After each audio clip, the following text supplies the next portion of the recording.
It's Nyny here with Nyny's Tea, episode 9, and I'm here with Chef Cartel, the Duval Award winner for the Chef Award. So how are you feeling today? I'm feeling pretty good. How about yourself? I'm good.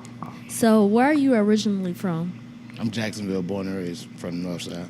North Side? Okay, Yeah. so what school did you I graduate graduated from Rains. Rains? Yeah. Oh, my mom graduated from Rains. So I guess Jacksonville just full of Rain alumni. Yeah, if you came from the north side predominantly, yeah. Okay. So how was the experience at Rains? It was pretty good. I was a football player. I played up until my 11th grade year until I blew out my shoulder, but it was pretty good. I was popular, so that kind of made it easy, but it's a pretty good school. No matter how much bad they trying to say about it, it's a good school. So did you have scouts looking at you whenever you were playing football?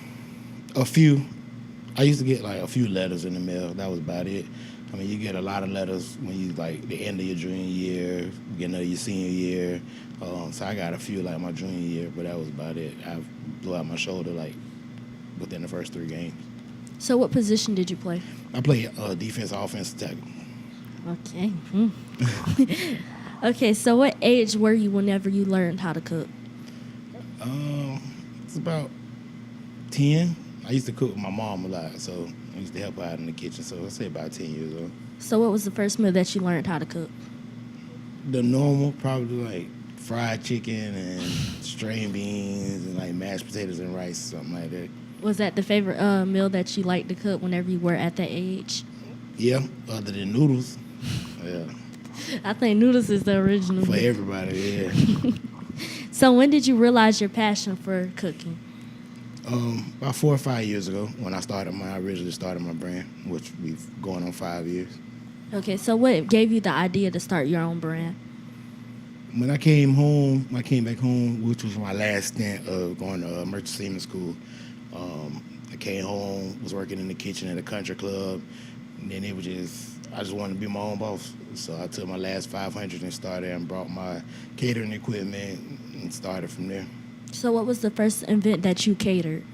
I actually catered. The first event was my mother-in-law wedding. That was the first event. About 160, 170 people. So how did they think the food tasted? There wasn't none left at the end of the event. People took to-go plates, so I guess it was pretty good. So when did you decide to open your own business? Do you remember a certain date or?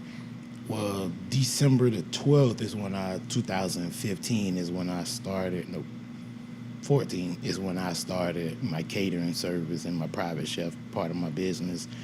So I've been a caterer for about going on the past 5 years. When I started my food truck was last year, September 2nd. So it's been a year since I had my food truck. So how's the food truck doing? The food truck doing great. That's what really draw my brand like all over the United States. Once I started my food truck, I still do private chef. I still do catering. Does everything that I started doing. It's just people are so more focused on the food truck now. So I know that before you were moving certain locations, like different locations, but now I see that you're just stuck on the north side in the same area. So do you think that's where most of your customers are coming from? Well, I always been stationed there. When I first started, my first spot was Atlantic University at the Cricket Wireless, and I was there for like 7 months. So that was when I first started. Then I moved to Beach Boulevard. That was supposed to be a stationary spot. Then I was there for like 2 months. Wasn't really making no money, and like numbers were going down. So then I moved to the north side. One of my partners wanted me to move to the north side. I'm in front of our barbershop, and I've been there for the past 4 months, and it's been amazing. So do you have any mentors? Yeah, I have a mentor. I have 2 mentors actually, which is Chef Pratt. That's who I share this commissary with, and he's a caterer and a private chef as well. He did a lot for celebrities. He's been in the game since the 70s. Both of my mentors are way older than me. They've been in the game longer than me. The other one is Chef Dewan Roy. He's the executive chef at Alhambra Theater. He's won Guy Grocery Games twice, so he's a Food Network chef now. Those are my mentors. They teach me everything about numbers, how to promote, plating, taste, everything. So did they help you build majority of your clientele, or you built it on your own?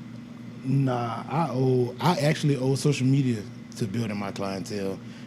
From my regular, I hate to say it, but my regular base clients to my celebrity clients. everything came from social media and me just promoting myself. I always went hard for myself, so like when I first started out, I was on social media 24 hours a day just promoting myself. So who are the celebrities that you've catered for before? I don't usually name drop, but as far as like rappers, I've done Rick Ross, Pee Wee Longway,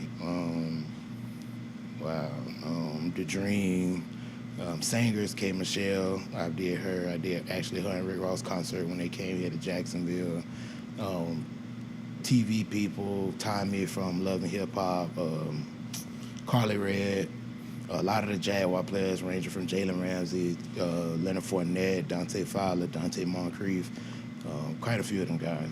So how was the experience meeting them and being able to get the opportunity to cater for them? I mean, it's always a blessing because they enhance your resume.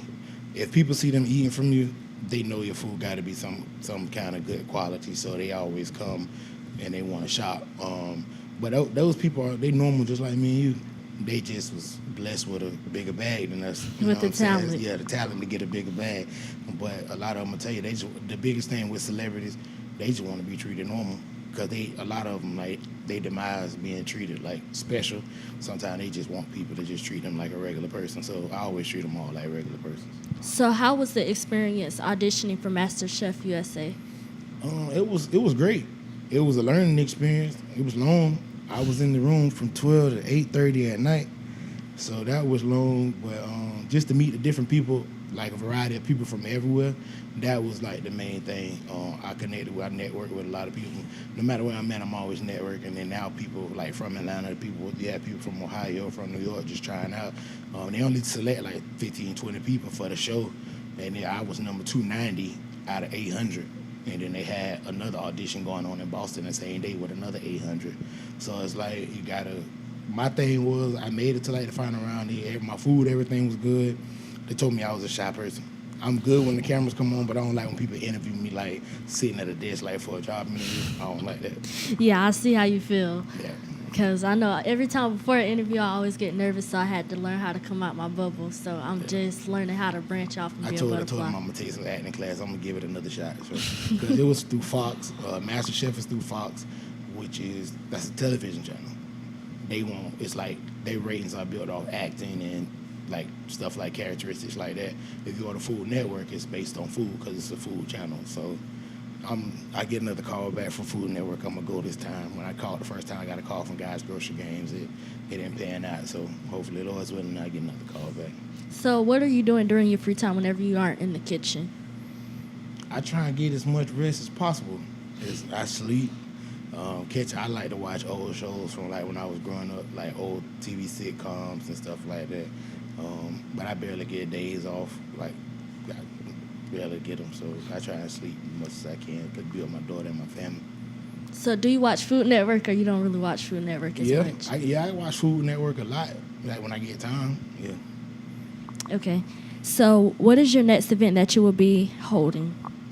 My next event that I have is actually a catering event for Andrew Gilliam, I think that's his name, the one that's running for governor. I got an event for him on October the 4th. So I was actually selected with some other caterers and chefs to come and do that. So hopefully that turned out pretty well. Okay. So who is one person that you would like to cater for that you haven't had the opportunity to cater for yet? Tyler Perry. Tyler Perry? Yeah, to be on the set. Because he uses individual contractors as far as like caterers and stuff. He brings in companies. There's been some people that cook that he actually put in movies. So, like, I'm going to be on the set for his and cater the whole set. And you never know, I might be in a movie one day. Well, I have faith in you. Appreciate it. So do you plan on teaching any classes? Yeah, I put the flyer out there like a month ago, but because of MasterChef, I wasn't able to do it. Last Saturday was supposed to be the first class, and it's going to be hosted here at Commissary, but I wasn't able to do it, reason being I had to go to Atlanta for MasterChef, so we rescheduling. But yeah, it's going to be, you're going to get a booklet, a pamphlet, a bottle of my signature seasoning, a signature apron, and then the full course meal. We're going to set up a table right here and have like a family-style dinner. I'm going to do that for the adults first, then I'm going to move on to the kids. Okay, so what's the number like of slots that you have open for? It's 20 slots. And then what's the prices? It's $45. Everything is included in $45. So were there a lot of slots filled up last week? We had about or 12. Yeah. 12. Yeah. So did you assume that you were going to get that many slots filled up, or you thought it was Not really, more? but kind of, because people have asked me to do classes for a while. Like, they want me to do classes and they want me to sell recipes, but I don't sell any more of my recipes. I never have. And like, people think I'm being funny, but the reason why I don't sell my recipes is because I'm a chef that's seasoned by eye. I don't write down anything. I don't measure anything because I barely none of my dishes really include salt, so I never have to worry about my food being like salty. And I season by eye because that's how I was taught. I've never been to culinary school, but so I don't write down any recipes for you to buy. I don't have any. So for those new listeners that haven't heard about you or haven't had the opportunity to try your food, where can they find you? My food truck is at 3002 North Myrtle Avenue. And then my Instagram is at chef.cartel. Chef Cartel on Facebook, Cartel's Kitchen Seafood and More on Facebook. And you can email me through any of those platforms. But most people are always interested in the food truck. I still do private chef. I host private events here at my commissary. I come in the home. I set up at the beach, in the outsides, anywhere. But a lot of people, they want to know how much. They always worry about the price. You spend a good dollar with me, you get good quality work. So what days are your food trucks open? Monday through Saturday. And what times? We normally open at 12 o'clock, 1 o'clock on Saturdays. What time do you think, how many hours do you think it takes in order to get your food, like all your food before it's all gone? We usually sell out between 3 and 4 hours. We never really make it to the end of the day because we always sell out. Okay. Thank you for giving me your time, Mr. Cartel. You're welcome. Thank you for having me.